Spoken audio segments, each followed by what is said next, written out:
Friends చూస్తుండగానే July month కూడా అయిపోయింది. చాలా మంచి మంచి మొబైల్స్ అనేవి లాంచ్ అయ్యాయి. ఈ నథింగ్ ఫోన్ గురించి మాట్లాడినట్టయితే సూపర్ మొబైల్ నథింగ్ 3 చాలా మంది ఇష్టపడ్డారు. మరి మీలో ఎంతమంది కొనుక్కున్నారో కింద కామెంట్‌లో రాయండి. ఎందుకు మాస్టారు మాటిమాటికి అడుగుతారు? ఈ నథింగ్‌తో పాటే నిజంగానే మంచి మొబైల్స్ గురించి మాట్లాడినట్టయితే వివో X200 FE బాగుండే. చాలా మందికి నచ్చింది. కాంపాక్ట్‌గా ఉండే. దీంతో పాటు సామ్‌సంగ్ వాళ్ళ ఫోల్డ్ ఫోన్స్ తీసుకొచ్చారు. వివో వాళ్ళ ఫోల్డ్ ఫోన్స్ తీసుకొచ్చారు. ఈ రానున్న ఆగస్ట్‌లో కూడా మనకు చాలా మంచి మంచి మొబైల్స్ రాబోతున్నాయి. సో మరి ఇప్పుడు అప్పుడే మీరు తొందరపడి మొబైల్ కొనుక్కోకుండా ఇప్పుడు నేను చెప్పిన ఈ మొబైల్ లిస్ట్ చూసిన తర్వాత ఒక డెసిషన్‌కి అయితే రండి. సో మన ఫస్ట్ మొబైల్ గురించి మాట్లాడినట్టయితే పిక్సెల్ సిరీస్. మరి ఇండియాలో అంత ఎక్కువ క్రేజ్ ఏమి ఉండదు.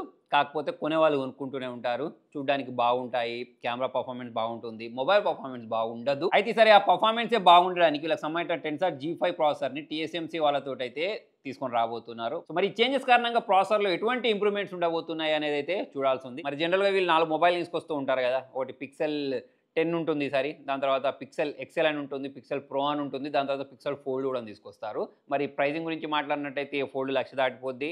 ప్రో వచ్చేసి 90 ఉంటుంది. మిగతావి 50,000 లోపు ఉంటూ ఉంటాయి. మరి వీళ్ళ గురించి మాట్లాడినట్టయితే సామ్సంగ్ లాగానే బ్యాటరీ బ్యాకప్ ఎక్కువ ఇవ్వరు.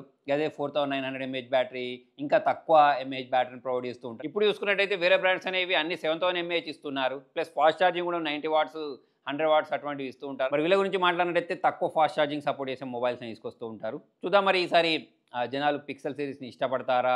ఎలా ఉండబోతున్నాయి? అంటే డిజైన్ పరంగా అదే ఉంటాయి గానీ మరి ప్రాసెసర్‌లో చేంజెస్ ఉంటాయని చెప్తున్నారు కదా! అవి ఎలా ఉంటాయో చూడాలి. ఇక అంతేకాకుండా అగ్ని పుట్టించడానికి లావా అగ్ని 4 అనే పేరుతోటి వీళ్ళ మొబైల్‌ని తీసుకొచ్చే అవకాశాలు అయితే ఉన్నాయి. మరి ఇప్పటికే రూమర్స్ వస్తున్నాయి. ఈ లావా అగ్ని 4 మొబైల్ కూడా పిక్సెల్ మొబైల్ డిజైన్ ఎలా ఉంటుంది? అటువంటి డిజైన్‌లో తీసుకొస్తారని చెప్పేసి అయితే రూమర్స్ ద్వారా తెలుస్తుంది. అదే 6.67 ఇంచెస్ సంబంధించిన స్క్రీన్ MediaTek Dimensity 8350 ప్రాసెసర్‌ని దీనిలో యూజ్ చేయబోతున్నారు.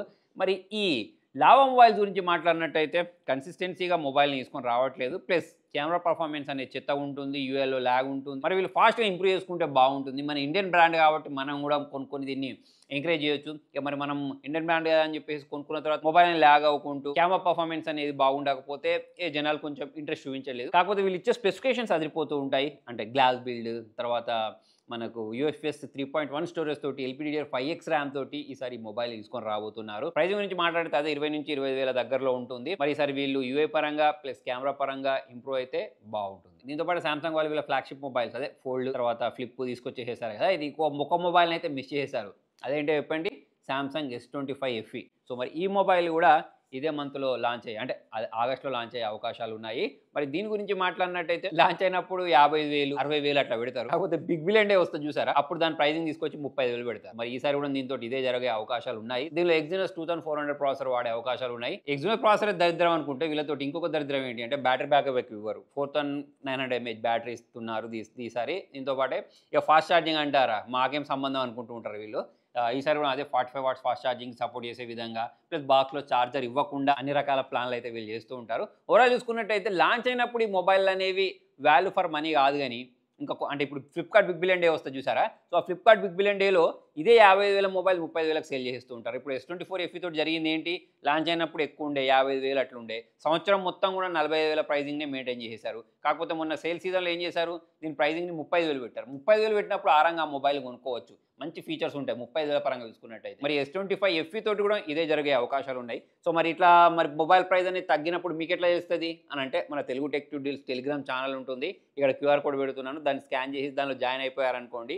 ఈ మొబైల్సే కాకుండా ఏ మొబైల్ తక్కువ ధరకు దొరికినా సరే దానిలో పోస్ట్ చేస్తూ ఉంటాను. మీరు దానిలో జాయిన్ అయిపోయి తక్కువ ధరకే మొబైల్స్, ల్యాప్‌టాప్స్, టీవీస్‌ని అయితే కొనుక్కోవచ్చు. దీంతో పాటే వివో వాళ్ళు కూడా మేము తక్కువ తిన్నామా అని చెప్పేసి వీళ్ళకి సంబంధించిన కొన్ని మొబైల్స్‌ని తీసుకొని రాబోతున్నారు. దానిలో ఒకటి వచ్చేసి వివో V60. మనం వివో V సిరీస్ అన్న వెంటనే కెమెరా సెంట్రిక్ ఫోన్స్ ఉంటాయి వీళ్ళు. కెమెరాస్ నిజంగానే చాలా బాగుంటాయి వీళ్ళ ఈ ప్రైజింగ్‌లో వీళ్ళు ప్రొవైడ్ చేసిన దాంట్లో. కాకపోతే వేరే దగ్గర కాంప్రమైజ్ చేసేస్తారు. ప్రైజింగ్ 40,000-50,000 పెడుతూ ఉంటారు. కాకపోతే ఇప్పుడు దీనిలో వీళ్ళు UFS 2.2 స్టోరేజ్ టైప్‌ని ఇస్తారు. వేరే బ్రాండ్ చూసుకున్నట్టయితే 20,000కి UFS 3.1 స్టోరేజ్ టైప్‌ని ఇస్తూ ఉంటే వీళ్ళు 2.2 ఇస్తారు.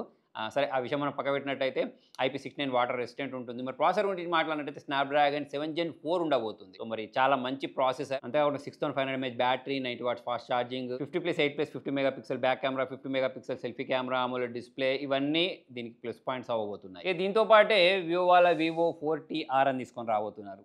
మరి వివో వాళ్ళు ఈ పేరుతో తీసుకొస్తే ఐక్యూ వాళ్ళు ఏ పేరు తీసుకొస్తారు, ఐక్యూ 10R అనే పేరుతో తీసుకొస్తారు. మరి మీడియాటెక్ డెమెన్సిటీ 7400 తోటి ఈ మొబైల్ తీసుకొని రాబోతున్నారు. అయితే ఈ మొబైల్ అనేది మనకు ఇదే మంత్లో లాంచ్ అయ్యే అవకాశాలు ఉన్నాయి. నెక్స్ట్ మంత్ వరకు వెళ్ళాల్సిన అవసరం లేదు. అదే మనం ఆగస్ట్ వరకు వెళ్ళాల్సిన అవసరం లేదు. దీంతో పాటు ఇదే మంత్లో లాంచ్ అయ్యే ఇంకొక 2 మొబైల్స్ ఉన్నాయి. అదే రియల్మీ వాళ్ళ రియల్మీ 15 Pro. సో మరి 15 Pro గురించి మాట్లాడినట్టయితే 7 Gen 4 ప్రాసెసర్ తోటి, మన నాన్ ప్రో గురించి మాట్లాడినట్టయితే మీడియాటెక్ డెమెన్సిటీ 7300 ప్రాసెసర్ తోటి అయితే తీసుకొని రాబోతున్నారు. మరి ప్రైసింగ్ ఏం పెడతారో చూడాలి. ఈ ఫాస్ట్ ఛార్జింగ్ అయినా కానివ్వండి, అమోలెడ్ డిస్ప్లే అయినా కానివ్వండి, అన్ని బాగానే ఉంటాయి. యూఐ బాగోదు. సో ఒక్క దగ్గర ఇంప్రూవ్మెంట్ చేసుకుంటే బాగుంటుంది. ప్రైసింగ్ కూడా మంచి ప్రైసింగ్లో తీసుకొస్తే ఇంకా బాగుంటుంది. దీంతో పాటు చాలామంది ఐఫోన్స్ కోసం వెయిట్ చేసే వాళ్ళు ఉంటారు చూసారా, వాళ్ళు ఇప్పుడప్పుడే మొబైల్ కొనుక్కోకండి.